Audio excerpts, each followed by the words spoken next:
Hey, folks, Mother's Day has passed, but you can still give a gift to your mother. And, I mean, you could always give a gift to your mother or father or anybody for that matter. But what is the gift that your mom wants? Your presence. Not literally with the T, but with the C, however the other one is spelled. Yes. The point being, you don't actually have to be there every day to be there every day. What am I talking about? I'm talking about Aura frames. They are super easy to set up. Takes about 2 minutes setting up the Aura frame with your Aura Frame app. It has free unlimited storage, which means you can put as many 30-second videos or live photos or still photos up there. The frame has audio embedded in so it can hear, if you got a video, the sound will come out of it. The photos look like real prints. Aura frames have meticulously calibrated high resolution displays. It is a great gift. I just recently gifted my girlfriend's parents one. They have a lot of kids, a lot of grandkids. They had it set up in about literally 2 minutes. And they all had apps. There was something like 400 photos on the frame, literally within like an hour. And they just texted me last week and said, we're going to buy like 6 more because they're going to give it to the kids and they're going to have a couple in their house.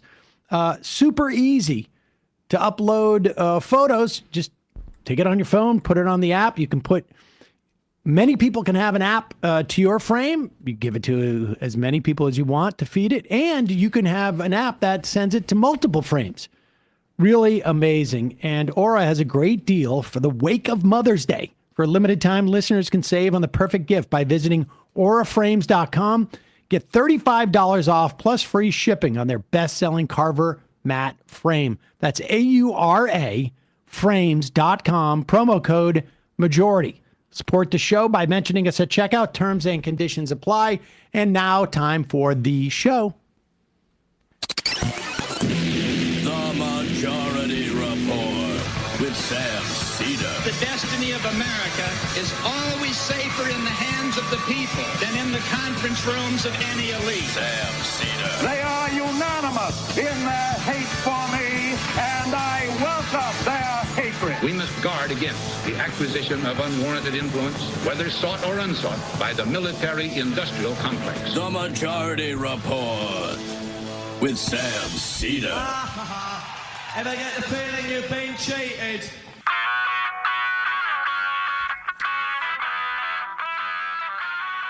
It is Monday, May 12th, 2025. My name is Sam Seder. This is the 5-time award-winning Majority Report. We are broadcasting live steps from the industrially ravaged Gowanus Canal in the heartland of America, downtown Brooklyn, USA. On the program today, Mark Blyth, Director of the William R. Rhodes Center for International Economics and Finance, professor at Brown University, also co-author of his latest Inflation, a Guide for Users and Losers. We'll talk about inflation and Trump's pirouette. That's right, Trump has flipped again on tariffs, still leaving inflation and recession threat. It's amazing I could do both at the same time. I can walk and chew gum. Meanwhile, Trump issues a feel-good executive order on prescription drugs, which will disappear within 31 days. Hamas to release U.S. hostage in Gaza. Meanwhile, Republicans' big, beautiful bill will devastate American healthcare, or at least so says the nonpartisan CBO. Trump enraged by complaints of him accepting a $400 million plane from Qatar. Pakistan and India agree on a ceasefire. Zelensky agrees to meet Putin. ICE now moving prisoners to escape court rulings. This after the mayor of Newark arrested for protesting outside an ICE detention facility. Iran and U.S. conclude 4th round of negotiations. FEMA cuts emergency training just in time for hurricane season. Lastly, Twitch streamer Hassan Piker Who's that? detained upon return from France to discuss Twitch drama. I kid you not. Jesus. All this and more on today's Majority Report. Welcome, ladies and gentlemen. Thanks so much for joining us. It is Sunday, Monday. Look who's back. I am back. Look I am who's back. I'm back. A little worse for the wear, but I'm back. There you go. You've recovered. Not quite. Maybe tomorrow. But shout out to the fans that I ran into down in South Carolina. I will dox myself now. That's where I was for my little bachelorette party. We were at home team barbecue. Had some great conversations with people who came up to us. So thanks so much for all the love. And it's pretty down there. It's nice. I got to go to the beach, eat some good food. You know, it's a group of 11 people, so it was a little difficult at times, but we made it through. Oh, well, that's... This is why you guys don't get invited places. There you go. Group trips past the age of 30, I feel like, present a bit of a different set of challenges that have to be overcome. Yeah, I can only imagine. And I do mean that literally, because I have never, ever had a group of friends. Sam's avoided that, like I Jason tried to Bourne. avoid that specifically. Perhaps you... 1.7 friends, and I averaged that out over the course of a 40-year... You're getting Zuckerberg's number down. Exactly. Obviously, you don't include Benjamin in that average, right? He's on the outs.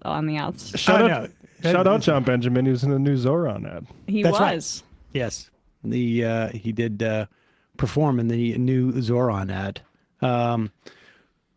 Speaking of travel, though, moving on, we should just say I didn't mean to undersell the what happened with Hassan Piker. I would tune into a show this afternoon to get more details, but the guy flew in from France and was stopped, and they apparently have been paying attention to, at the very least, what he's been streaming about. Right. Hard at work. Yeah. It's a good thing that we have ICE on the ball, spending their time watching Twitch shows and reading Reddit. Hype trains. Get on the hype train, ICE. That's right. Poggers. I don't know if they said that to... Their phones burning a hole in their pockets as they have Twitch live. Yeah. We have been talking, just sort of at what point do they start coming after the streamers? And I guess we're getting a better sense understanding soon. Yep. But we'll see. First, we got a lot to get to today. There was an executive order about pharmaceuticals. We'll get to that in a bit. I wouldn't hold your breath as to prices going down, but we'll see. Unlikely. In the meantime, the real story, as Donald Trump obviously has flipped on the tariffs to some extent. De minimis tariffs still exist. There is still a 30% tariff on goods coming in from China. Yesterday, apparently, at the port of LA was the first day in ages that there was no Chinese vessels there, or vessels coming from China. Stealing from us. Exactly. So we've saved so much money because of that. I mean, aren't you guys feeling it? It's unclear, if we can avoid the recession, but, and, I can't take really much credit from this. Someone had mentioned this to me, that Trump was going to do something on Mother's Day. And as I had said last week, it happened. 30% is still a massive tariff. Mm-hmm. And it's unclear if this is going to cause shipments from China to resume. They were able to knock down, it's unclear to me whether we're going to see those shipments come down. They were able to impose a 10% tariff on us and maintain that. It's also unclear whether, there are businesses in the U.S. that can sustain that bump in 30% cost of goods coming from China. I guess we'll see. And also, it's only 90 days. So to the extent that anybody has any clarity as to what's going on 91 days from today, nobody knows.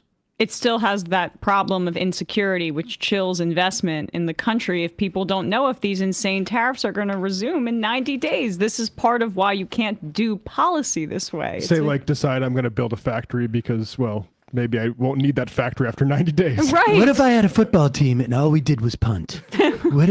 Right? Because we wouldn't lose. No one would ever be able to get the ball because every down will punt until the clock runs out. But one other thing people should be paying attention to. Scott Bessant apparently is worried about a debt ceiling breach come September. And he's now asking the Republicans to raise it in July so that it's decoupled from their big, beautiful reconciliation bill, because people are starting to get the idea that Republicans don't have the ability to govern.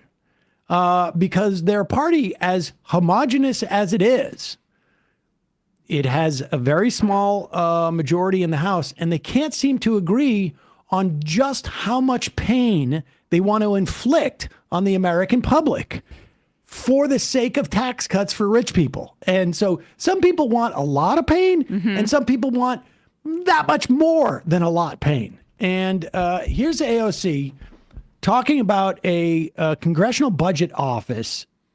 What they do is they score bills as they are in nascent sort of development form so that lawmakers have an ability to assess whether they're going to work within the context of reconciliation. How much tax cuts can we get is really what the Republicans are asking by cutting Medicare. And the Medicaid. Yeah. CBO determined at least 13.7 million more Americans will go uninsured on Trump and congressional Republicans' new bill. Their nonpartisan CBO found the health provisions in the Energy and Commerce Committee Republicans' bill will cut at least $715 billion. And will result in 8.6 million more Americans going uninsured. In addition, the CBO determined that 5.1 million will go uninsured as a result of Republicans refusing to extend the Affordable Care Act tax credits. And this is in conjunction with the $1 trillion that Trump is proposing for the military budget, which would be, if you were to adjust for inflation, a similar kind of proportion of our budget that we had during World War II. And we're not in wartime, and like that's what we need to raise apparently the military budget by $119 billion, because all those defense contractors who get over half of that chunk need some of their need their money too, their taste. So, and here is AOC. Right now, there is a link in my bio, ocasio-cortez.com/save Medicaid. Whether you're a New Yorker like me, whether you're a Michigander, whether you're from Pennsylvania, Colorado, huge amounts of your state budget comes from Medicaid. The way Medicaid gets dispersed is actually by the states. And so Medicaid is paid for by a combination of state and federal match money. In wealthier states, the federal match is lower. So, for example, in New York, the match is 1-to-1. For every $1 that New York spends, the federal government spends $1.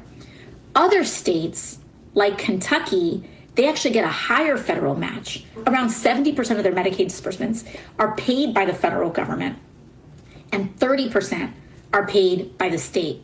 And so what that means is that for so many state budgets, a huge amount of the money that comes in for the state budget in general comes in through Medicaid financing.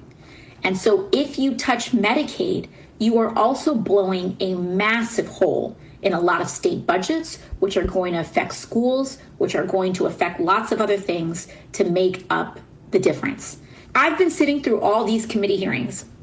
The highest number that the Republican Party has advanced forward in terms of what can be attributed to quote unquote waste, fraud, and abuse, the highest number they have is $50 billion. Even if you believe everything that they say with no evidence, if they've identified $50 billion in waste, fraud, and abuse, why are they cutting $880 billion, nearly $1 trillion? The reason for it is because they have been assigned to find $880 billion because they are going to give $880 billion to billionaires in tax cuts. That is why you should go to the link in my bio, look up, see if your representative is on that committee, and make a call and tell them, do not vote for this reconciliation bill. Do not vote for this markup bill. So this bill right now, and just to remind people of the process, it starts with a resolution that took place months ago.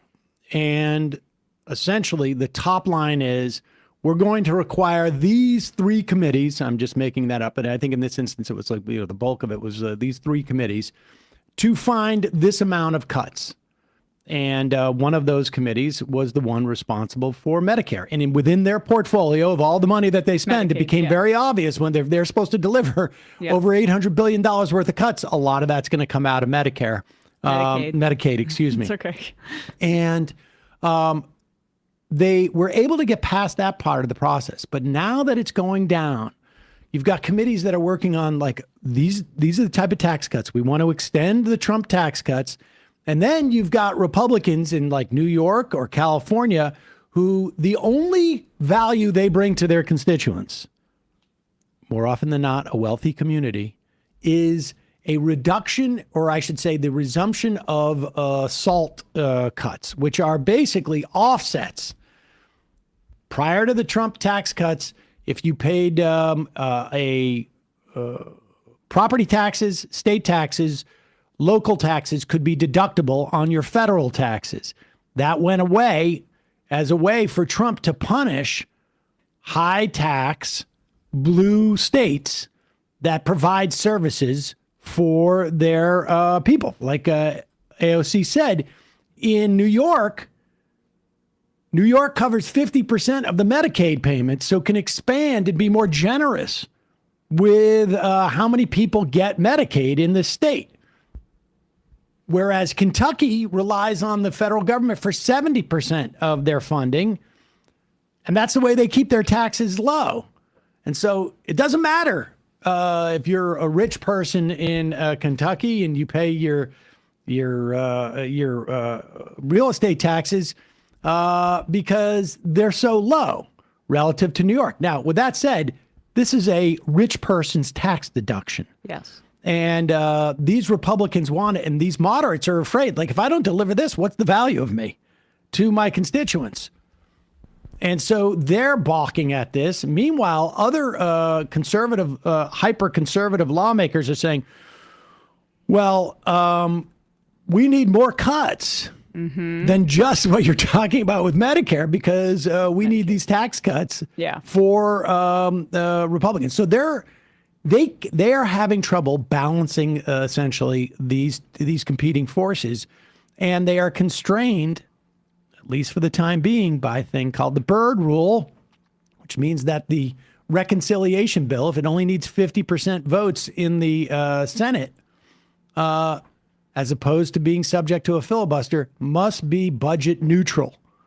And so to get these tax cuts, you need to offset them.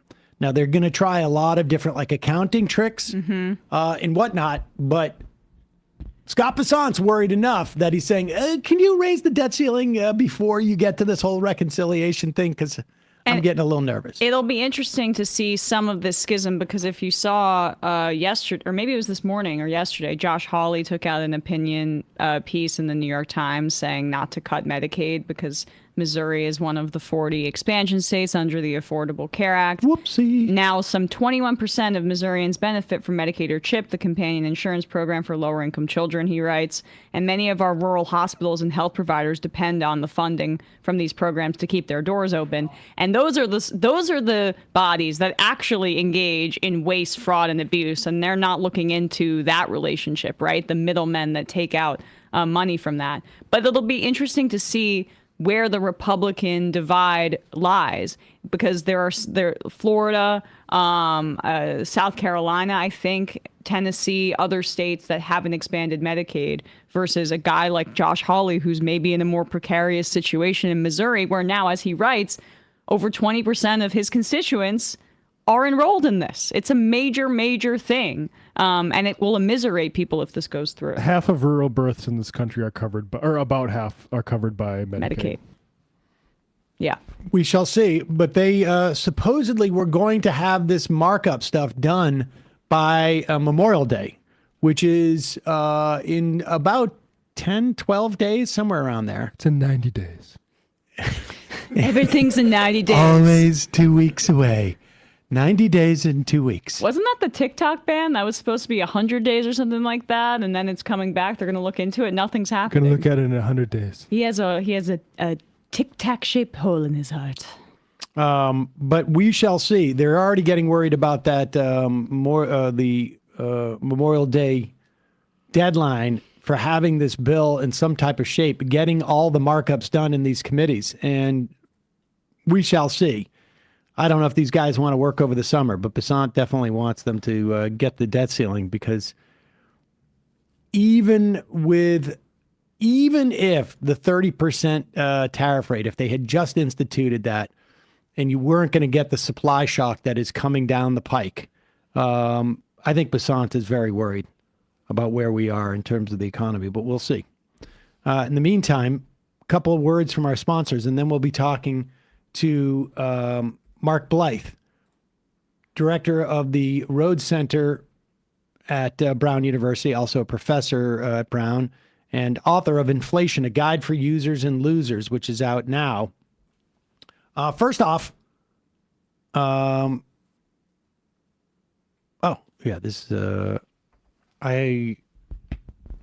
scored a hit with a gift of these PJs the other day. Oh, as did I. But it is also getting to that season where things get a little warmer when you're going to bed. Mm-hmm. And my temperature regulating Cozy Earth sheets are a big, big win. I want to thank Cozy Earth for sponsoring this episode. Prioritize sleep, prioritize you, because every great day starts with a restful night. Sleep better with Cozy Earth. Go to CozyEarth.com. Use the code Majority Report to unblock an exclusive discount of up to 40%. Cozy Earth's goal is to help you create a sanctuary within your home, a refuge, if you will, from the demands of the outside world. Your 5 to 9 should consist of relaxation and rejuvenation, unwinding, and embracing a sense of calm. Now, I will tell you, you can also, like your favorite hoodie can be from Cozy Earth, like mine are, or my joggers, or my towel, my bath mat, my sheets. And still, you can still be a little bit neurotic at right. it. It's not disqualifying. I can tell you that right now. But I will tell you, the sheets are amazing. They're super breathable. They're temperature regulating. Durable weave fabric, won't pill, guaranteed for 10 years. They're made out of something called viscose, which is bamboo. So we're talking about something that literally grows like a weed, but crazy soft. And they get more soft, I have found, as you wash them, but also durable, because I've also had sheets that I've literally worn through. If right. I can believe it. Yeah, okay. All right. Cozy Earth bedding have a 10-year warranty, and they have a 100-night sleep trial you can enjoy over 3 months to experience the unmatched cozy comfort of Cozy Earth. If you're not completely in love with your bedding, return it, hassle-free. And here's a spoiler, you won't want to. Luxury shouldn't be out of reach. Visit CozyEarth.com. Use our exclusive code Majority Report for up to 40% off Cozy Earth's best-selling sheets, towels, PJs, and more. Trust me, you will not regret it. It's CozyEarth.com, code Majority Report. And if you get a post-purchase survey, tell them you heard about Cozy Earth from the Majority Report. Sanctuary awaits at Cozy Earth. Also, that'll be in the podcast and YouTube link. Also, have you ever browsed in incognito mode? Well, I've got some bad news for you. It's probably not as incognito as you think. Google recently settled a $5 billion with a B dollar lawsuit after being accused of secretly tracking users in incognito mode. Google's defense: incognito does not mean invisible. In fact, all your online activity is still 100% visible to a ton of third parties. That is, unless you use ExpressVPN. I want to thank ExpressVPN for supporting the Majority Report. We have an offer for you. Visit expressvpn.com/majority. You can get an extra 4 months free. Without ExpressVPN, these third parties can still see every website you visit, even in incognito mode.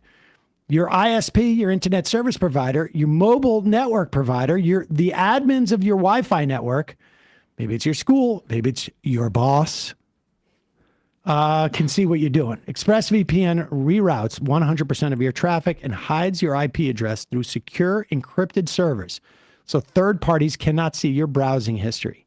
Works on all devices, super easy, one click, and you're on. Phones, laptops, tablets, more. Just tap on the button, turn it on, you're protected. It's that easy. I never, ever use public Wi-Fi without a VPN, and one click makes it super easy. I mean, frankly, I keep it on all the time because I'm never going to remember when I'm in a mall or airport or wherever it is.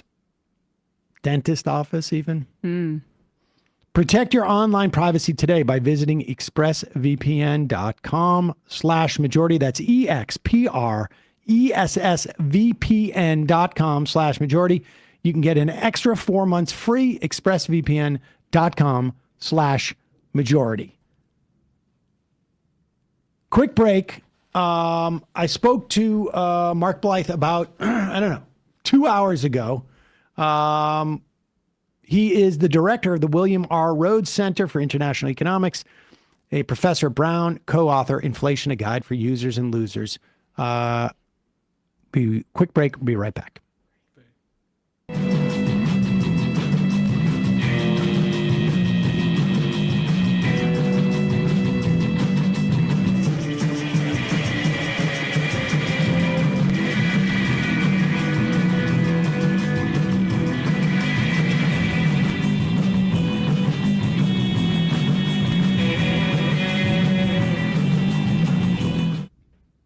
We are back. Sam Seder on the Majority Report. It is a pleasure to welcome back to the program after far too long of a time Professor Mark Blyth. He is the director of the William R. Rhodes Center for International Economics and Finance and a professor at Brown University, co-author of his latest Inflation, a Guide for Users and Losers, which is out now. Mark Blyth, welcome back to the program. That's great to be with you. Let's start with, I'm going to start with the book, and we're just going to sort of blend into what's happening literally today. But the inflation, your argument is that when we talk about inflation, we often get it wrong, at least in terms of the impetus and it often in the response. But why don't you just start with basically what is inflation, the way that it's defined popularly, and what is it actually? All right. So let's do it this way. Inflation, the best ever definition was given by Mrs. Thatcher, and I can never find the source, but I'm sure she said this, which is it's a rise in the general level of all prices.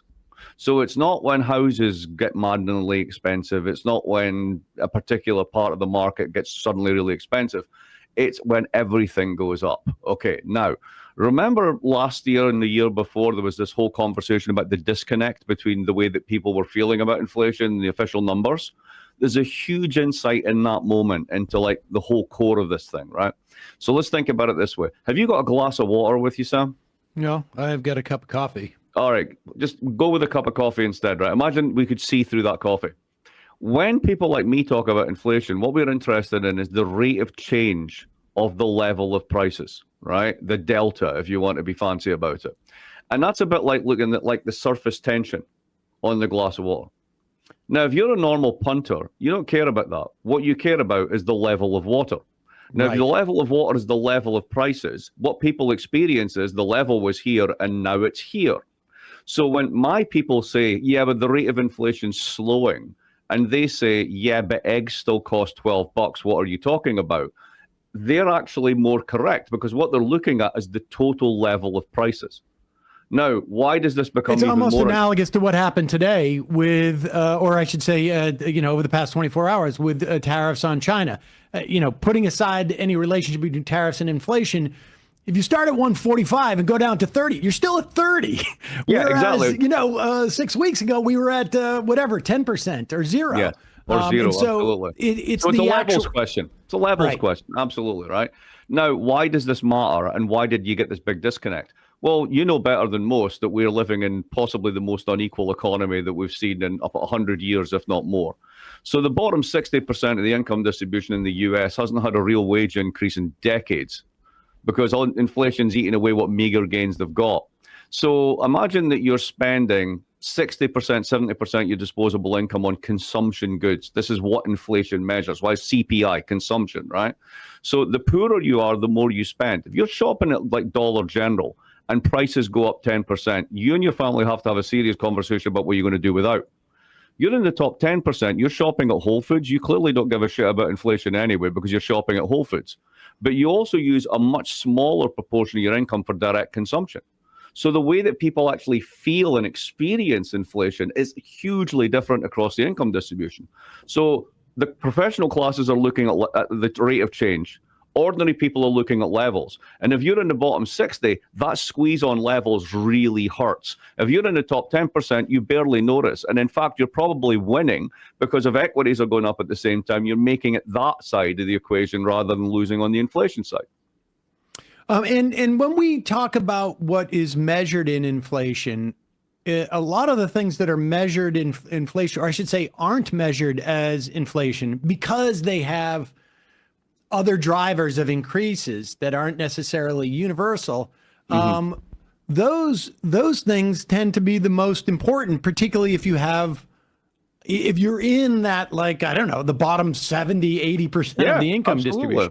And this is where rents become really, really painful. I mean, a large part of what's still driving inflationary forces in the US is a long-term problem, which is we stopped building houses for normal people sometime around 1980. And we turned the entire housing market into an asset class, and that's why it's ludicrously expensive. Now, I started by saying that that's not an inflation. Well, it's not, but again, it's about your personal consumption. If you're spending 30, 40% of your income just paying the rent, and basically what happens is the Fed takes rents and adjusts them and plays with them to make them statistically comparable, and they worry about the volatility of et cetera. And then the Fed talks about core inflation, which is you take all these volatile items out. Well, what do they things include? They include things like fuel. They include things like food. They include things like the way rent is adjusted. So essentially, you end up with this figure that looks like 4% or 5%. But people who are paying 40% of their income in rent, they're like, this is not the inflation I'm experiencing. Absolutely not.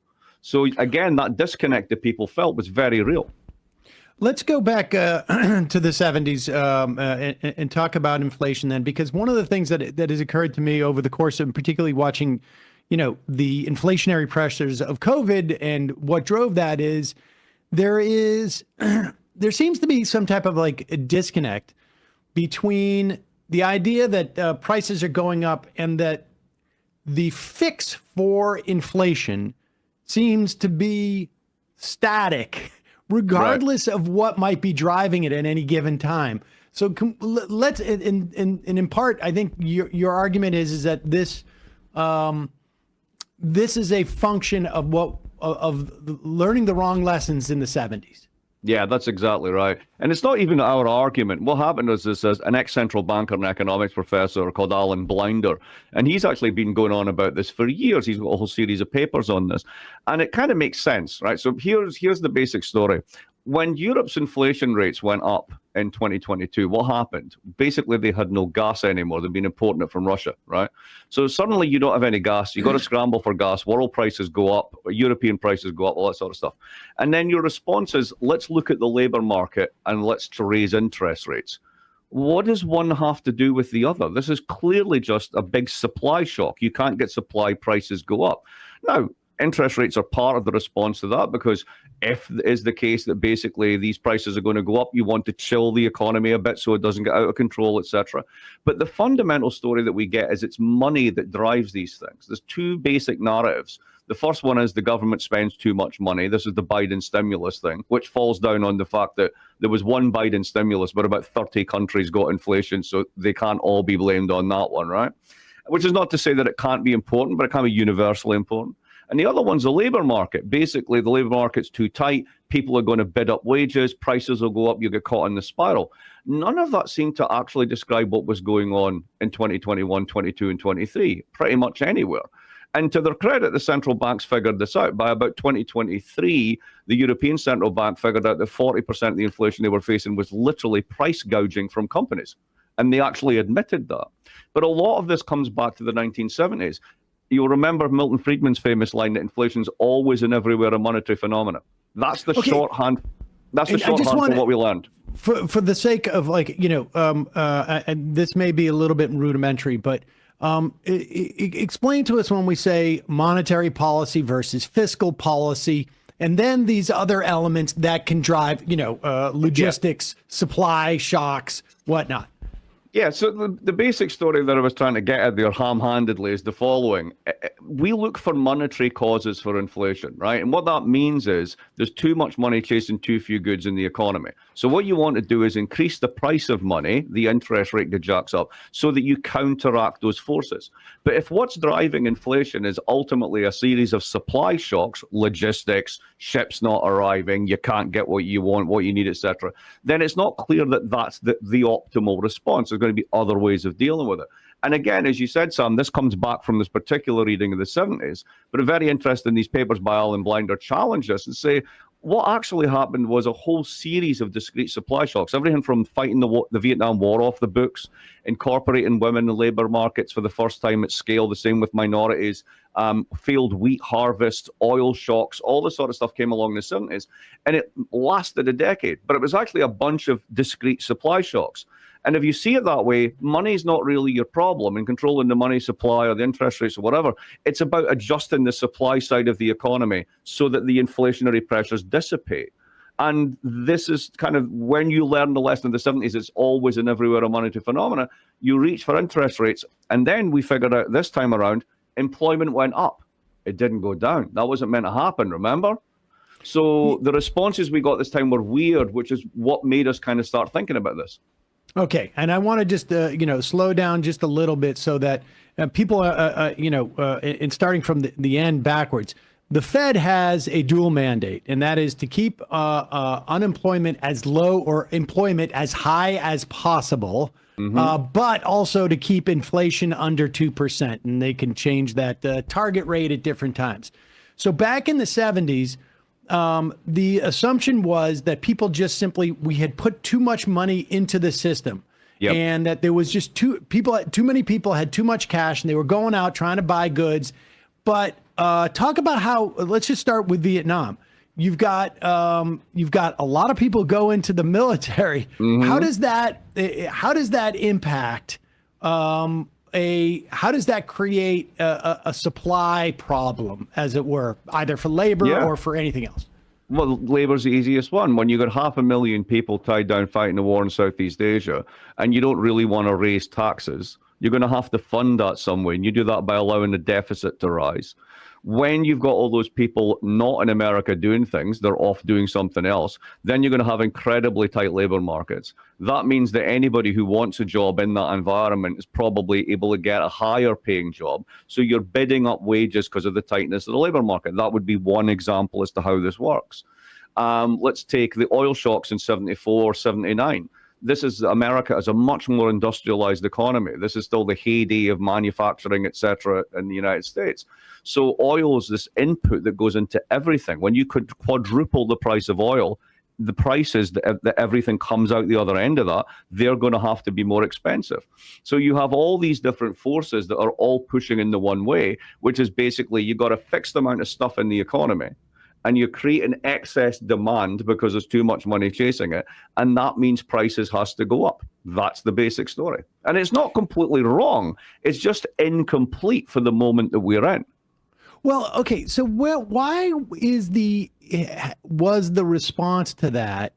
Okay, if you have these different sort of like supply bottlenecks, a supply of labor, a supply of fuel, essentially. If you have these supply bottlenecks, why is it just that the only response is we need to essentially readjust people's expectation and ability to access labor, to access oil or fuel, or access whatever goods that we need? And so the only way that we have to control that is essentially to make them poorer, right? Yeah. I mean, that's what, when we talk about raising interest rates, that's what's supposed to happen downstream, exactly. is that people have less money. Which is why it's so interesting that this time we raised interest rates and more people were employed rather than less. So it tells you something weird is going on. But that's exactly the model. That's exactly the way that they're working with it. And, you know, we started this by saying... Was that just like puritanical? I mean, is that some type of moral...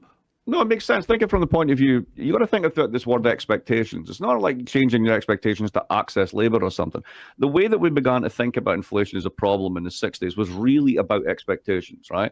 So if you see prices rising now at a certain rate, what are you going to do? You're probably going to try and buy things now. When you try and buy things now to compensate, what does that do? It creates a shortage, which pushes up the price. So what do you then do? Well, you try and get ahead of it again. So you begin to expect rising prices. And the argument that Paul Volcker made and basically became the wisdom was you got to break these expectations. People have to not expect rising prices. And that's a huge part of the control valve for doing it. Now, the other side of the story on that one is if it's really just a bunch of supply shocks, like eventually you stop fighting the Vietnam War, right? Eventually American industry adjusts to higher fuel costs. You don't need to do that because it's not really a story about expectations. So if you think it's all about breaking the psychology of rising prices, you jack up interest rates, you make people poorer, and that shatters the expectations. But according to Blinder and other people following the supply shock version, you didn't need to do any of that. All those forces were on the way out by the early 1980s. So what you did was you just created a huge destruction of American capital and jobs for no apparent reason. Well, that to me feels like what happened during COVID. I mean, there is an obvious story as to why. This is why we went for the book. Exactly, right. I mean, there's an obvious story as to why we had, inflation. I mean, frankly, you could find this with a lot of different, social phenomena. Like, why is there more crime? Why is there? I don't know. It could be this one in a lifetime, knock on wood, event that just took place. Right. And the fact that a container ship cost 5 times what it did 6 months earlier because it's in some far-flung part of the world and we don't have access to it. That's exactly it. Now, if we think that, follow that through, Sam, right? What does it tell us? It tells us that it's these, to use lack of a better word, supply shocks, right? Basically, you can't get what you want at the price you're used to. Now you're going to have to pay more. Let's think about tariffs for a minute. What is tariffs? Tariffs are a policy-induced supply shock. Now, usually what you're trying, and this is why the Fed treads very carefully at the moment, right? What you're trying to do if you're the Fed is you're trying to create an economic environment where you don't get big shocks.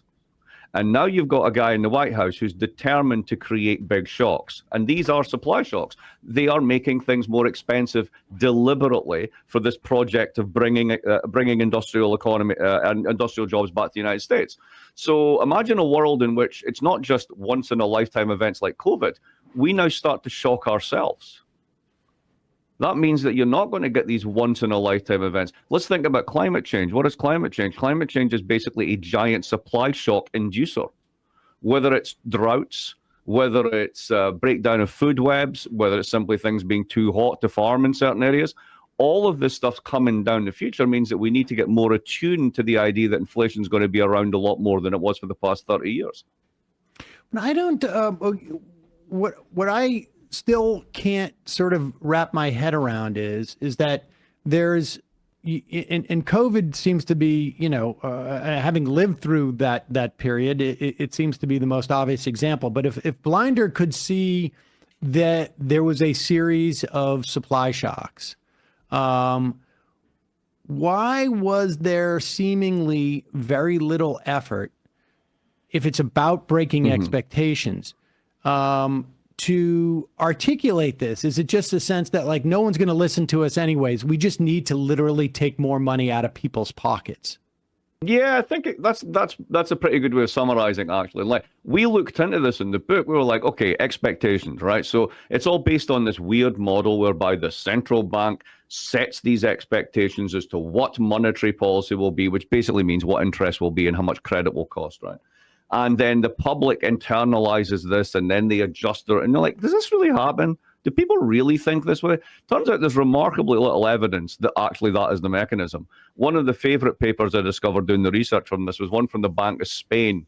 And they basically scraped the web of New Zealand. Who knew you could do this?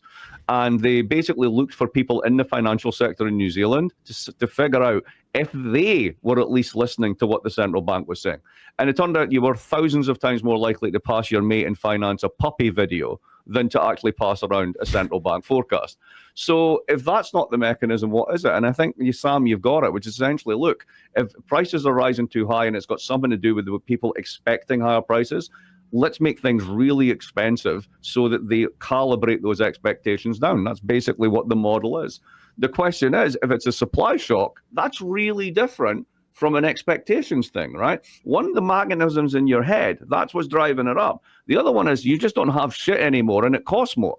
Right. And it's not clear that if you're trying to play an expectations game against the supply shock, you're going to win, because the supply shock doesn't care what your expectations are. So let's go through COVID, because I'm also sort of fascinated by like the ineffectiveness, it seems to me, of the rise in interest rates in this country anyways. Like it's unclear to me that that's why inflation went down, as opposed to well, it just all of a sudden, like, you could get this bottleneck, and people started getting pissed. I mean, according to corporate America, Joe Biden was very hostile to them, which I think is a little bit of an overstatement. Despite the fact that corporate profits as a percentage of GDP are now at 12.5%, are the highest they've been in history. So the Biden economy was really terrible, right? Well, but there was a rhetorical sort of like disposition towards corporate America, and certainly maybe out of like the FTC, that basically said, we're not going to let you get away with this. So, right. I mean, do we really have a definitive sense of like the inflation that we went through in the wake of COVID and during COVID was a function of X percentage logistics, X percentage of profiteering, and then X percentage of, well, Americans, had extended unemployment. We took half of our children out of poverty for a year, which of course means that they're buying more stuff, right? Food or maybe a toy or something like that. We had more money in the economy than we would normally have, at least in terms of being put out there by the government. Do we have a sense of like what the balance of those three elements, and if there is another one, as to what contributed to the inflation? Yeah, there's loads of these so-called decomposition analysis that are out there, and you can tweak them a little bit. But essentially what it says is the Biden stimulus checks or the big deficit, et cetera, did it contribute to inflation in the United States? Probably. Was it the majority cause? No, because it was simply that meets a supply shock. If you give people more money because they're poor and you want them to survive COVID at the same time as you can't get anything, that's going to add pressure to prices. It simply has to. But if you look at a country like Germany, they had inflation too. They had very high inflation actually for a brief period. And that had nothing to do with stimulus checks. That had everything to do with the fact that the gas price just went through the roof, and they're an incredibly gas-dependent economy. So it varies by country. There's no one accounting on it. The most controversial one remains price gouging, in the sense that you can cut it up one way and basically show that people were just protecting the profit margins. They were absolutely pushing prices, but nothing changed in terms of their net margins. But you can count it another way, as the European Central Bank has done, and said, no, they actually really took advantage of this and pushed through and got prices through. There's also windfall profits. We don't think about it often enough, but there's a good analysis in 22 from UMass that came out that basically said Americans' carbon majors, the big oil companies, made $220 billion in excess profits in 22. Now, if you think that 50% of all shares are owned by the top 1%, and half of that money is disbursed to shareholders, that means that the top 1% of America got over $110 billion just from owning carbon shares. at the time of the inflation, which massively offsets any losses that that class would have ever made from inflation. So the distributional politics of this gets really wild. Why, when the Fed raised interest rates, it made rentals and home ownership just go through the roof in terms of expense. And it kept people sort of locked in where they were on some level. Like people couldn't even downsize without to save money. I mean, you could not sell there was, and so there was at least, I mean, I read a little bit and I didn't see this terribly developed, but that this rise in interest rates was actually having the opposite effect as one would have anticipated. Was that because it wasn't? I mean, was that the case? And if so, why? So by the opposite, what you mean is that higher interest rates lead to higher prices. Yeah, right? that it was actually like driving up prices for things, and that it was, I mean, I think there was a lot of probably like AI plays or internet plays that went under because all of a sudden they had to start making money to pay their employees instead of just keep rolling over these like 2% or 3% loans. But aside from that, like what did it really have the impact that we wanted, or was it just sort of like coincidental that inflation started to slow down because the logistics and the sense that you could get away with it went away? I would personally go with more of the latter, right? That basically what you have is a kind of a phenomenon with inflation where you get hit with a big shock and then it goes up. There's a kind of like impulse shock, goes up and then it peaks. And then ultimately the economy adjusts in various ways and then it starts to decline and it dissipates, right? And we got hit with a couple of those. There were logistics shocks, there were like energy shocks, etc. And they take time to work out. So I would definitely go with that one. If you think about it the other way around, right, it's kind of interesting. So imagine it's just a pure expectation story. People begin to have these unhinged expectations, and that's what we have to control. Then it becomes really interesting as to why central banks were very timid this time around. Okay, it came up, people talk about these unprecedented rates. They were unprecedented because it was at zero, right? At no point did it actually go up above the actual rate of inflation in any of the places that we examined. Now, why was this? Because that dual mandate actually means something. When Volcker was elected, and it was a feeling that this was unprecedented, the post-war model was falling apart, there was this nightmare of inflation, it was close to 20% in some places, that we needed to do this. Now, whether we need to do it or not, we kind of touched on it, but that was the feeling. You did this, and you got this really big recession that people were not bargaining for. This time around, particularly in Europe, think about what Europe's been through. It went through the financial crisis, the bond market crisis. Then it did a decade of basically the damage control from the austerity stuff that they did. They haven't grown in 10 years. They've got high unemployment in many countries, huge debt levels. And the central bank's going to jack up interest rates like Volcker did. The place would be on fire. There's no way that they had the room to do this. So they were very careful about how much they were doing it. And as they went through it, they started to look at different things. They were like, okay, maybe we need to not think the labor market's driving this. Maybe this is not excess spending. Because the problem in Europe is governments haven't been spending. That's the damn problem. So then they started to look at the supply side. Then they started to look at price gouging. And they ended up with a much more nuanced view by the end of it than a kind of like pure Volcker, jack the rates up and cause the recession model. They just didn't want to do that this time around because they thought the political price would be too high. Oh, that's interesting. So the politics of the day made them go slower, and going slower made them be able to sort of have more inputs and see what the implications of their rise was. All right, so let's jump forward to where we are sort of today. I mean, fun times at Richmond High. Yeah, absolutely. We're pre-taping this, a couple hours before the show, so everything could be different by the time we get to airtime. But so Trump comes in.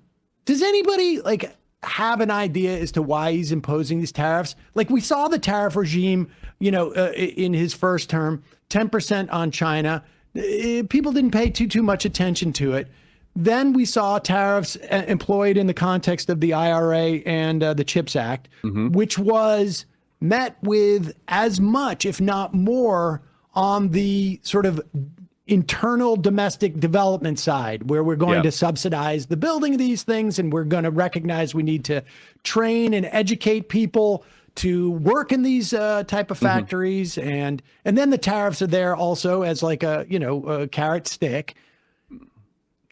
There's been like 3 different reasons for why Trump has done these tariffs, all of which contradict each other. Like, you can't raise all this money to get rid of the income tax if it's actually people are not going to buy these products and they're going to buy them domestically. It does, like, I think do we know why he's doing this? Yeah. I think it's because, Trump himself has a long-standing hatred of German cars and has a thing about tariffs, and fair enough, right? Then there's the whole coalition around him, the different people who want different things, right? So I try and think of it in terms of who's close to the king. So there's a bunch of people that will tell you the following story. Look, the problem is global imbalances. At the end of the day, we've been getting for the past 30 years endless stuff from all these exporters. They don't consume enough. We consume too much. We're paying with the whole thing with digital dollars. And eventually one day they're going to say, where's the real stuff backing this up? And it isn't there. And COVID taught us that we don't make basic things for ourselves. We have to reindustrialize. Story one, right? Who's around that? Your national conservatives like Bannon, they're your main drivers, but also some of the macro people around like Besant and others, they'll believe this one. Then there's the other ones, which are the hardcore tariffs for the sake of it, right? So the Navarros, etc. Maybe you get reindustrialization or not, but ultimately what this is about is beating down China, because China is the bad thing. So who's around that? That's your Rubio Republicans that have done a deal, right? And then also your Navarroites. Now you've got another set. You got your tech lords, and you got your tech lords. Where do they sit in this one? They want 2 things. They want the university's research budgets because they're all massively over-indexed on AI. But what do they also want? They want us not to be bad to China because their supply chains depend on it. And they would like some tax cuts. So then they ally with the Rubio Republicans, but not on the China stuff. And it's just like spin the wheel of fortune as to what you get each week. So the rationales are going to change according to which agenda is emergent within the White House that week. Whenever you hear about it's really about the income tax, that's because the tax cut guys have got his ear this week, right? And I think that's the only way that I can make sense of this, because the reindustrialization story makes sense, right? Think about it this way. If you go to... We had car prices go through the roof because we didn't have, the technology that we needed for, the computers in the cars. Yeah, just the chips. Right, exactly right. So, are you ever going to get to like complete autarky, even in an economy the size of the United States? No, meaning you'd make your own Ford F-150s that cost $250,000 and the rest of the world's driving electric. You don't want to go there. But if you think about the comparison with the IRA, this was an attempt to build new green sectors behind protected tariffs. What we've got with Trump is, if you think about the business model of most Republican states, they're all carbon-based. Fuels, farms, fertilizer, food, feedstock, plastics, petrochemicals. That's what they do for a living. So the green stuff has to go because that's a mortal threat to their assets. So imagine this is doubling down on a kind of reindustrialization strategy based on carbon assets, based upon a kind of imaginary of a 1950s, 1960s economy of male breadwinners, the social politics of the 1940s, and the foreign policy of regional blocs, which goes back to the 19th century.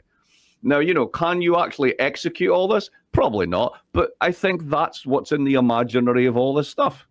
It's almost like a big pork bill, as it were, for his constituent. Bill. Yeah. And that makes sense. And then the resent towards a Green New Deal is a function. But you're protecting your assets. I mean, if the Green New Deal works, right, you don't need carbon assets anymore. They go to zero. And the prospect of us making gas vehicles 25 years from now, when the rest of the world is EV, is going to make it increasingly difficult for us and also vulnerable, it seems. Exactly. Like, all of a sudden we're out on a limb. But that's why you have 100% tax on EVs from China, even if we've now dropped the tax on everything else, or the tariff on everything else to 30%, because you're protecting that business model. And we know from history, when you protect business models like this, they just get shittier over time. We're protecting the wrong business model, too. I mean, we could let in, it's one thing to say we're not going to let Chinese EVs in here because we need to build our own EVs. Right. But not to have any. Right, but to not to like basically say we still want to have the horse and buggy seems to be a problem.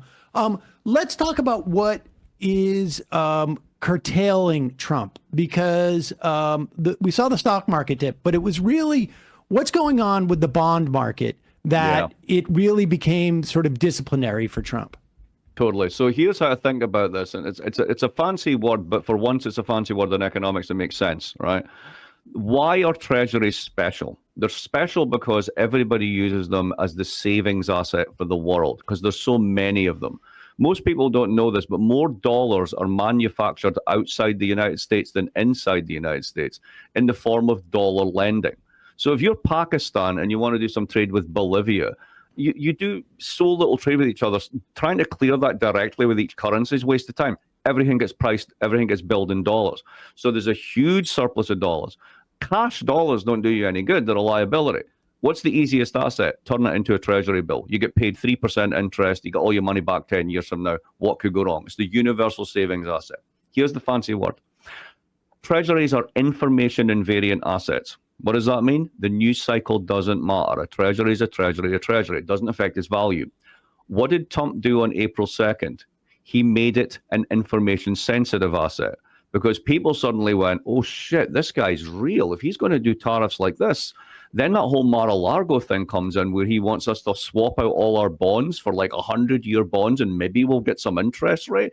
This guy's really crazy. He's either that he doesn't know what he's doing. Either way, I want to get out of dollars. And you started to see a lot of selling of dollars. Some of this was unwinding a thing called a basis trade in the hedge funds. But a lot of it was people just going, okay, maybe we thought 20 years from now we need to find an alternative. We need to start finding an alternative now. And once you do that, yields go up, price goes down, volatility increases, and that's what disciplined Trump. Basically, he broke the bond market. So just, in layperson's terms, the people investing in the treasury bond market are basically saying, we think that that treasury bonds are going to be just as stable down the road as they are today. But he undercut essentially the confidence in that premise. Correct. Even though maybe down the road, people are like 50 years from now, 30 years from now, that may not be the case, that the dollar, and he undercut that premise in such a dramatic fashion. Is there repairing that? Like, does that confidence return, or, maybe in 10, 15 years, it turns out, okay, people are back to thinking, or are we at a point, is there a critical mass where it's like, we've started this ball rolling? Like, right. China's dealing with the BRICS. Canada is looking to the east or the west, and not the south. Like, is there a tipping point, I guess? But if you're one of the people that believes the big global imbalances story, this isn't a problem. This is actually something you want.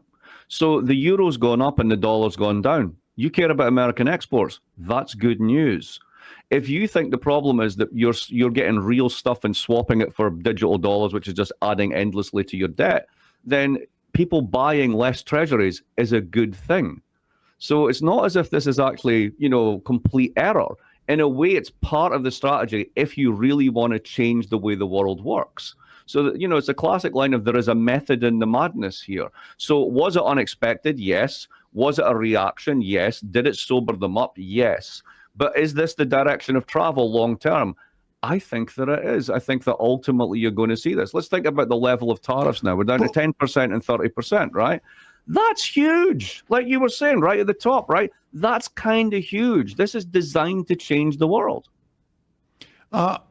What do they anticipate? What's the benefits that's going to happen in this vision of America? That we're going to reindustrialize, that we're going to...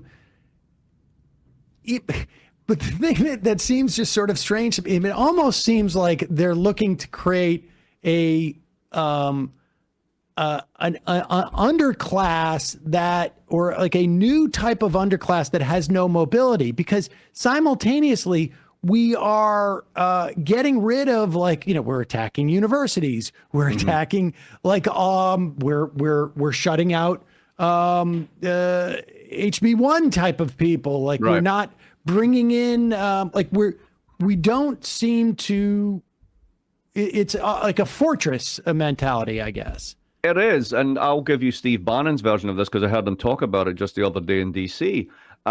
It's not that we're creating an underclass. We're basically bringing what is currently the underclass up, because what we're going to do is ban every visa that we can and create a massive constriction on the labor supply so that nobody gets their lawn cut by somebody who's an illegal for $5. You want to cut your lawn, you go cut your lawn yourself.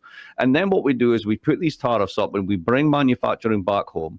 And then what you end up is this kind of imaginary of like the prosperous 50s, where men go to work in manufacturing and we solve our demographic problem, not through immigration, but because women have more kids. Yes, I know how problematic this is, both socially and actually, but that's very much the vision. It is very much a kind of, let's reinvent the sort of the good times of the 50s and 60s with the social policies of the 40s. That's clearly the imaginary. Is anyone really want to sign up for this? I don't think so. But is it even possible? No, I mean, that's the other thing. It seems like highly it's unlikely. not possible. I mean, I said this to Bannon directly. I said, look, you missed the boat because ultimately it's demographics. You just didn't have enough kids. And he's like, well, then you just artificially tighten the labor market. There's plenty of people who are not working that could be brought into the labor market in our own country. We don't need these foreigners. That's clearly the way that they're thinking about this. And if you expel 12 million people who are currently working, you will create a shortage of labor and wages will go up. It doesn't seem like there's any reason for it to go up in manufacturing as much as it would just like the service economy. Like we have to fundamentally change the economy, which means that we would have to reshore manufacturing. Mm-hmm. And it's hard to imagine that that's necessarily going to happen without any type of, because people are just going to wait out Trump, it seems to me. Right? I mean, a lot of these, they're just going to wait out Trump because they just don't think it's going to be sustainable. And it depends on the industry you're in. I mean, if you're Apple, right? I mean, you can't build an iPad here. I mean, it's a global product, right? You literally can't do this. This is an impossibility. If you're pharma, the executive order that came out today on pharma is really interesting. It's specifically designed to equalize the prices between the US and the EU. And a lot of pharma made in the EU banked basically the intellectual property is controlled by offices over there because they pay lower taxes, etc.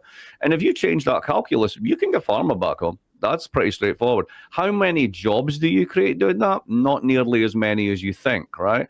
So you can do things. Is it going to end up in this kind of like, 1950s world of a rebirth of manufacturing? No. I mean, you look at modern factories, they don't have any people in them. They've got robots in them. Well, so we'll be all fixing the robots. Isn't that the plan that I can't remember what's his name now said, the Commerce Secretary? We're going to be just fixing the robots. Yeah, I mean, so again, once you start to get into this, you can be on the left or the right and support reindustrialization for various reasons, right? Whether they're national security reasons, whether they're sort of income equalization reasons. There's loads of reasons to talk about this. But usually when you do it, you realize that tariffs alone are insufficient. Right. Anybody who's ever done this has done it with a full industrial strategy, which means that if you're basically trying to shoot your universities, your training institutions, whilst kneecapping your state and you're putting all the weight on tariffs, it's just not going to happen.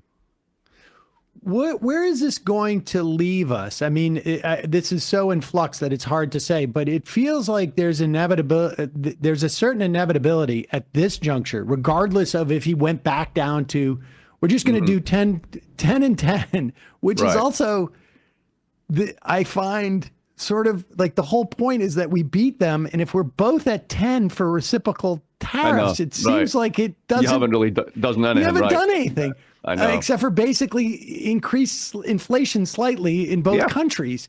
But where is this going to leave us sort of short term and mid term? So short term, you're gonna already have a supply shock from all the ships that aren't crossing the Pacific, right? So we know that there will be shortages of certain things, etc. Game consoles, toys, etc. I mean, are these critical national security issues? Probably not. Is it going to hurt some people? Definitely. Will we get that supply back from somewhere else? Probably, right? The real risk is the volatility, the fact that there's so much uncertainty into this. The markets have rallied because now we have a 30% tariff on China. Let's think about that for a minute, right? You're rallying because you got a 30% tariff on the second largest economy in the world. We're still on the 90-day pause. Who knows what he's going to do? He might just come out and go, here's another tariff schedule. We'll have this one, right? So when you're a business and you're trying to plan, you don't know what to do. And the way that you destroy economic growth is you generate huge amounts of uncertainty. Because when you're uncertain about the future, there's a phrase in finance that describes this, which is cash is king. You go to cash. Why? Because it gives you options. You don't have to commit to anything. You're not going to go, all right, lads, we're all in on reindustrialization. Let's do a 5-year, 7-year commitment. Let's build all this stuff in New Jersey. Let's go. And then 3 weeks from now, the policy changes. Right. So your Everybody's frozen. problem. Everybody's frozen. And the definition of a recession is basically everybody's frozen. Nobody invests. So you're kind of baking it into the cake in the longer term simply because of the uncertainty associated with the environment. And the irony is every time he tries to make it better or is pulled back by someone like Scott Bessant, it just indicates that you can't rely on anything more than a 30-day window or a 90-day window. All right, let me ask you this. In terms of like a democratic response, there is we have this antitrust movement that in many ways and pro-labor that in many ways define the Biden administration, at least relative to past Democratic administrations. There is a burgeoning deregulation movement within the Democratic Party right now. Give me your sense of that, the abundance thing and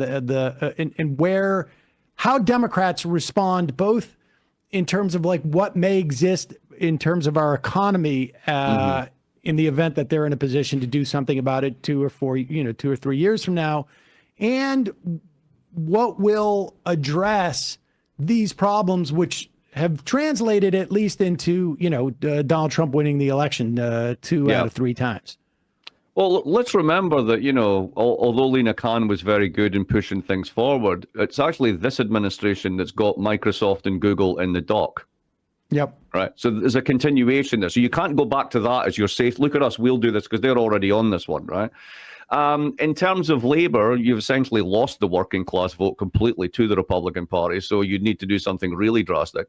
And in a sense, what that is, and again, this comes from a conversation with Bannon over the weekend, I think I was in D.C., is the Democrats have to discover their left populism on economics. Because if you don't, you've got nothing. Because at the end of the day, and this is a line from a guy called Henry Farrell, the Democrats have become inadvertently the party of the status quo. Everything's fine for the top 20%, right? What was it that Kamala actually wanted to change? What exactly were the suite of policies that were going to be transformative in American life for loads of people who feel that the current system isn't working for them? There was nothing there. It was literally a campaign based around, oh, look, I got another celebrity endorsement. So you have a bunch of people who are sort of the old guard of the party who still feel this way. Don't touch my 529 college savings plan. It's very much for the top 20%, the Whole Foods crowd, if you want to put it that way. And they've got nothing to offer dollar shoppers. And until they have that kind of agenda, then, I don't think the future looks very bright. Now, who's trying to do this? AOC's trying to do this. Bernie's trying to do this. But their own party, the mainstream of their party, hates them. So there's this kind of horrible, it's like the worst type of passive-aggressive couple getting divorced, where they won't talk about it in public, but everyone knows that they're feuding in private. Right. And that seems to me to be the current state of the Democratic Party. Well, what do you think about this? I mean, there is this big debate about this abundance agenda, which is it's sort of hard to pin down, it seems to me, a little bit.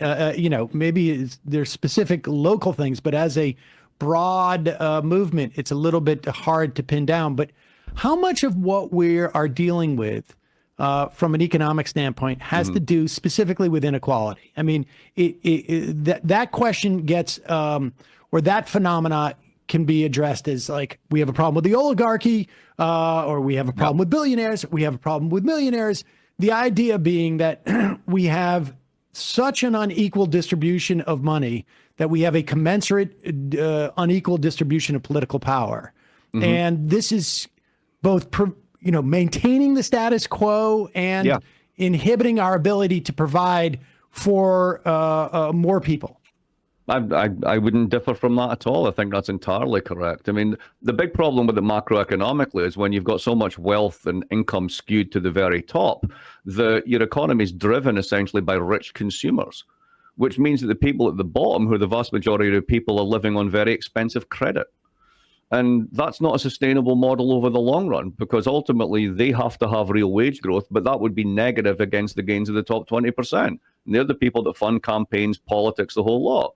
Again, if you think about the Democratic Party versus the Republican Party, I remember I went on Chris Lydon's show, and Chris was talking about, look at the cabinet. It's a cabinet of billionaires. And I was like, who do you think funds the Democrats? Right. It's just our billionaires are nicer than your billionaires. That basically seems to be the argument at this point. And nobody really wants to do anything serious about wealth inequality, which is why I think it's fascinating when you get sort of these random tweets from Trump about, I think we should actually raise taxes, but then they tell me I'll lose the election if we do it. We should be able to do this. The weirdest thing about this moment is the possibility space for what you can actually think out loud in the Republican Party is actually wider than in the Democratic Party. I think that is so. When you've got to that moment in history where they'll actually talk about this stuff openly, and the old guard, your Rubios, your traditional Republicans are like, just no, tax cuts for me. But the Bannon wing is entirely about everybody earning over $1 million should pay 40% tax. Nobody in the Democratic Party is saying that, apart from AOC and apart from Bernie. Yeah, and it. How much of that wealth inequality do you think is driving the inflationary pressures and things like housing and whatnot? I mean, how much of our housing shortage is a function? You say we're not building houses like we did in the 80s. We're building it so that it's an asset they're out of reach. Look at any development that's going on. You ever seen a condo go up that isn't called a luxury condo? Right. Right. There you go. Right. So, yes, the assets and incomes of the top 20%, top 10% are basically geared towards acquisition of a series of assets that are in short supply, which drives up the price. If you want to do something about inequality, and, I've said this to people in the Labour Party in Britain and Democrats and anyone who will listen, just build houses. It's amazing what would happen if you'd build houses, because to build houses, you need to revamp all your training. And housing these days is very different from housing back then. You're talking about different materials, different needs. You need HVAC people, you need plumbers, you need sparkies, electricians, you need to generate all these skills. Once you do that, you create not just new skills that are transferable into green sectors and all this sort of stuff, right? You're upskilling the whole of the working class and you're giving them places to live, which means you create labor mobility. There's so much you could do for inequality just by going through that channel. But if you do that, guess what? Your luxury and condo in Boston can't cost $1.5 million anymore. And that's the people who vote for the Democrats. Well, that is always the dilemma, right? The incumbent wants to maintain housing prices and the challenger wants to lower housing prices. And so would you start in that, as you're talking about that sort of chain of events in terms of dealing with housing, just simply say, we're going to expand vocational training. We're going to put more resources into it. We're going to have an accelerated training program so you don't have to be an apprentice as an electrician for 4 or 5 years. Yep. You can get out there quicker and start to make some money, but that means that we're going to put more money into training. Yeah, and also this is where the deregulation on the left thing comes in as well. I mean, the abundance book got a lot of attention, but it's a really good one by a guy called Mark Dunkelman called Why Nothing Works. And it really goes into this in detail. I mean, there's a whole bunch of things as to why we can't build houses. Have you ever heard of conservation easements?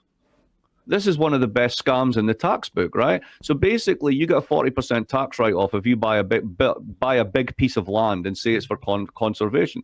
So you've got a nice house in a nice part of the world. You and your neighbors get together. You buy all the land around. You get a 40% tax rise, and you just sit and watch as the land values go up and the price of your house goes up, and nobody gets to build anywhere near you. And this is all because of process regulation. You have to make sure everything goes right. Everybody's gamed this system out. It's incredibly hard to build anything anywhere. So there's a whole left deregulation agenda, which would allow us to do not just the skilling, but also the building. And if you did this, this would create an enormous difference to the economy overall. How do you get there, though, without, how do you, there's a quality to that strikes me as, I could fly if I had wings. Right. I mean, well, you can do you're it because still constrained by the money that is taking advantage of the moneyed interests that are taking advantage of these regulatory, sort of like not loopholes, but just sort of like, niches. They're also going to. You got to fight multiple battles. You got to close the loopholes. You got to simplify the regulations. You got to give the right incentives. I mean, nobody says this is easy. This is a problem that's built up over 30 or 40 years. But it's a crisis point. I mean, you can't spend in sort of a non-hub coastal city. Like, think somewhere like, what's a good example of this? Like Austin, Texas. Like, you spend 50% of your income on rent. It's an utter madness. Like, it can't continue. But unless you're willing to expand the supply side and allow people to build more houses, it will continue until it becomes completely unsustainable. And, that's where, if I were in the Democrats, that's where I would press on that and try and get this done. One way to think about this is, where's the money coming from? Well, people in the private sector understand this, that a house is an asset. If you're a bank, it's a liability because you want the mortgage payment, right? But to most people, these are assets. If you're actually an owner of 100,000 houses, right, these are very important assets. And if you don't build crap and you rent them out to people and you borrow at 4%, but you make 5%, that 1%, your quid's in. Why can't the government do that? Why can't state and local governments do that? Why can't state and local governments incorporate in cooperation with B Corps, with 501c3, with the private sector, get together and do this? And then we can both share in the gain that comes from it. We'd end up with less debt and more assets. Right. Well, from a sequencing standpoint, I think you got to take out those moneyed interests who are going to prevent that from happening because they don't want to lose the value of their homes. Absolutely. And they're your major Democratic donors, so you got a big problem with this. But there's a good line in a book by a guy called Brett Christophers talking about, as he calls it, asset manager capitalism. And he says, when the big asset managers started to buy up private housing and all this sort of stuff, en masse, BlackRocks and people like this, how do you get them to go out? Just show them cranes. The minute they see the cranes going up, they're gone. They're on to the next thing. So many of these things are paper tigers. They've gotten away with them for 40 years, not because they're powerful, but because nobody's ever tried to take it away.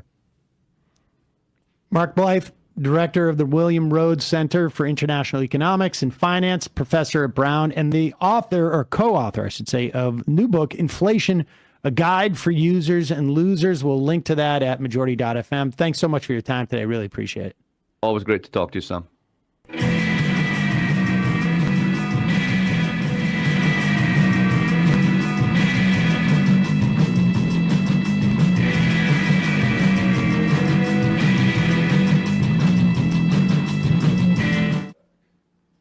We're back. Sam Seder, Emma Vigeland, Majority Report. Folks, I'm going to head into the fun half. Just a reminder, it's your support that makes this show possible. You can become a member at jointhemajorityreport.com. When you do, you not only help this show survive and thrive, but you get the free half, free of commercials, and the fun half. You can IM us. Matt, were you about to add something? No, I'm ready to plug my stuff. Oh, all right.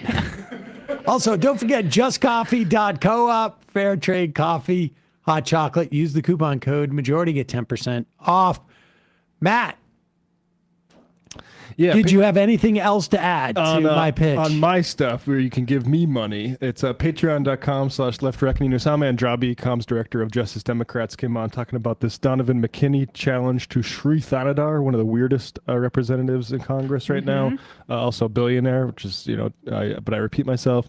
And patreon.com/leftreckoning. You needed the fat shot to get access to that. Yeah, he's the guy that it was just such a coincidence that on the day that this primary challenge was announced, Thanadar said that he was introducing articles of impeachment against Donald Trump, which went absolutely nowhere. And they asked Hakeem Jeffries about it, and he was like, he didn't even consult with me. Not that you have to do that, but if you're earnest about the articles of impeachment thing, and that's not just trying to distract from a primary challenge, you might want to check with the leader of your party in the House before you do such a thing. So. 1 a.m. before we go, just came in. John from the Berg. That interview was stellar. God, I feel like I learned so much. I thought I had an understanding on every time I watched this show. Great work to the whole MR crew. And Emma was glad it was a good weekend, even if you gave out your OPSEC, even if you failed on the OPSEC there. I did a little. She's Well, always going to South Carolina. yep, yeah. Quick break, fun half. 3 months from now, 6 months from now, 9 months from now. And I don't think it's going to be the same as it looks like in 6 months from now. And I don't know if it's necessarily going to be better 6 months from now than it is 3 months from now. But I think around 18 months out, we're going to look back and go like, wow. What? What is that going on? It's nuts. Wait a second. Hold on for a second. The Majority Report. Emma, welcome to the program. Hey. Matt. What is up, everyone? Nomi Key. You did it. Let's go, Brandon. Let's go, Brandon. Bradley, you want to say hello? Sorry to disappoint everyone. I'm just a random guy. It's all the boys today. Fundamentally false. No, I'm sorry. Women's. Stop talking Oh, for wow. a second and let me finish. Where is this coming from, dude? But dude, you want to smoke this 7A? Yes. Hi, me? Is it? Yes. Is this me? Is it me? It is you. Is this me? Hello? Is this me? I think it is you. Who is you? No sound. Every single freaking day. What's on your mind? Sports. We can discuss free markets and we can discuss capitalism. I'm gonna go throw up. Who libertarians? They're so stupid though. Common sense says, of course. Gobbledygook. We fucking nailed him. So what's 79 plus 21? Challenge Matt. I'm positively quivering. I believe 96, I want to say. 857-210-35 501 1 half 3 8s 9/11, for instance. $3,400, $1,900. 6 5 4 $3 trillion sold. It's a zero-sum game. Actually, you're making me think less of But let me say this. Poop.